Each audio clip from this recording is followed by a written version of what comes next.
In this video, we'll take a look at 10 of the most brutal knockouts in UFC history. Heavyweights are, as expected, at the top of this list. So let's get started. Number 10. UFC 90 pits Junior Dos Santos against Fabricio Werdum. Fabricio Werdum was a -650 favorite when he fought Junior Dos Santos for the first time in the UFC on October 25, 2008. On the other hand, JDS was a +450 underdog who had only fought 7 times professionally. Even though the odds were very much against him, Dos Santos pulled off an unbelievable upset. Only a minute and a half into the fight, Cigano hit Werdum with a devastating uppercut that knocked him out. It was only Werdum's 4th professional loss, and the UFC decided not to renew Vicalvo's contract because of it. Dos Santos went on to win his next 8 UFC fights. In November 2011, he beat Cain Velasquez to win the heavyweight title. Werdum did a good job as well. He won 9 of his next 10 fights in Strikeforce and UFC before beating Velasquez for the undisputed title in June 2015. Number 9. Shane Carwin fights Frank Mir at UFC 111. Shane Carwin's first-round knockout of former champion Frank Mir in a UFC 111 fight for the interim heavyweight title shocked the odds makers. It was another example of an underdog, even if it was a small one, beating the favorite with a devastating knockout. In the first round of his professional career, Carwin hit Mir cleanly with several uppercuts and then threw a barrage of blows at him. Unfortunately, this was his last win. The referee, Dan Miragliotta, took his time to stop the fight, but he did so after Carwin had hit his opponent 74 out of 89 times. That's 83.1%. With the win, Carwin's record went to 12-0, but he would later lose to Brock Lesnar and Junior Dos Santos before getting hurt and quitting.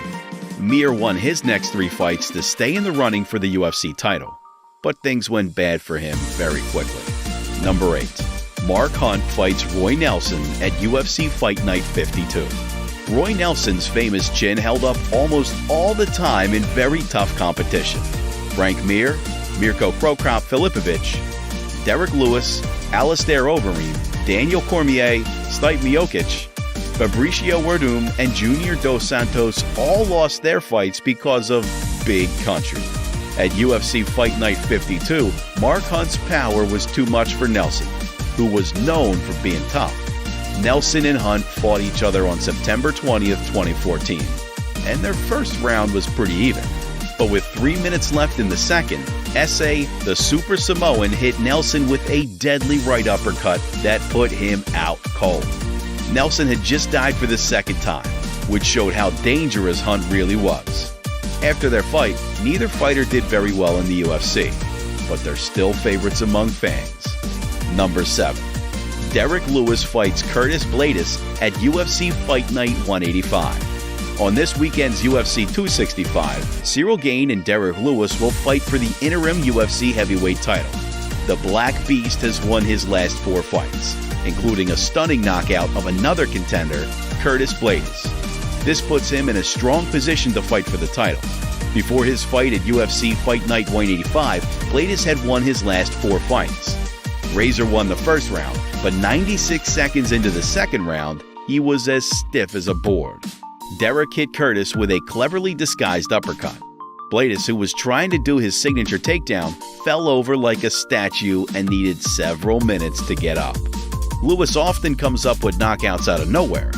Will he show off his power again in the next few days? Number 6. UFC 218 pits Francis Ngannou against Alistair Overeem. If you think Derek Lewis is scary, Francis Ngannou is downright frightening. The UFC heavyweight title is wrapped around the Predator's waist, and he has knockout power that can kill. Alistair Overeem will fight Ngannou at UFC 218. Ngannou has won his last 9 fights, 5 of them in UFC. Overeem was thought to be the man who would end Ngannou's reign in the promotion, but the Dutchman lost with a knockout that would go down as one of the best of all time. Early in the first round, Ngannou hit Overeem with a huge left uppercut. Overeem's head snapped back and he fell to the mat. It's easy to see why the knockout has been called straight out of a video game. The win put Ngannou back in the running for the crown. Even though he lost to Stipe Miocic and then Derek Lewis, he won his next 5 fights and won the UFC heavyweight title back. Number 5. UFC 100 pits Dan Henderson and Michael Bisping. Today isn't the day to talk about upsets, but this fight has both an upset and a grisly knockout. Michael Bisping had won his last 3 fights and was the favorite going into the fight. When Henderson threw the last punch, he looked like he had been hit. It hurts to see this knockback, especially after finding out that Bisping got a concussion from it. Bisping said that his friend found him sitting in the bathtub after the fight. He was completely confused and didn't even know what day it was, or that he had just even competed. At the end of this fight, there was so much blood on the octagon that it was hard to tell what came from the knockout and what was there before. Number 4. Rashad Evans fights Lyoto Machida at UFC 98. Lyoto Machida easily won the light heavyweight title in this fight. If you know anything about how dangerous head trauma can be, you shouldn't watch this. Evans took a lot of hits from Machida in the middle of the second round. He fell down several times, but each time he got back up. Evans finally fell into the net, swaying like he was walking on the deck of a ship. Then, just before he passed out, he turned around with his jaw slacked, as if he were smiling, and his eyes rolled into the back of his head. Number 3. David Abbott fights John Matua at UFC 6. Let's go back to '97, when the UFC was just starting out. This fight only lasted 18 seconds, and the fact that John Matua made it that long is pretty impressive. Abbott went straight for Matua as soon as the fight began, and landed punch after punch to his head. After 10 seconds, Matua fell for the first time. Abbott put him down again, and that was the end of the match. In the early days of the UFC, this was the fight that made David Abbott a star. But because of the way Abbott made fun of Matua while he was celebrating, he became the first heel in the UFC. Number 2. UFC 54. Terry Martin vs. James Irwin. This is one of the most controversial knockouts in the history of the UFC. It started a lot of arguments about how knees should be used in the sport. If you used Vine about 6 or 7 years ago, you'll remember this KO. For a few months, it was inevitable on the app. We all thought after the first round of this fight that the judges would have to decide who won, because both fighters had strong attacks and strong defenses. But soon after the second round began, Irwin hit Martin in the head with his knee. His opponent fell to the ground, so he didn't have to do anything else. The match was over. Number 1. UFC 142. Edson Barboza vs. Terry Edom. This fight between Barboza and Edom is the best one we've ever seen. Watching this fight is all you need to do to see why kickboxing is the most popular fighting style in the UFC. Barboza makes this roundhouse kick look easy, like he kicked Edom in the side of his head with no force at all. On the other hand, Terry Edom falls like a bag of rocks as soon as his foot hits the ground.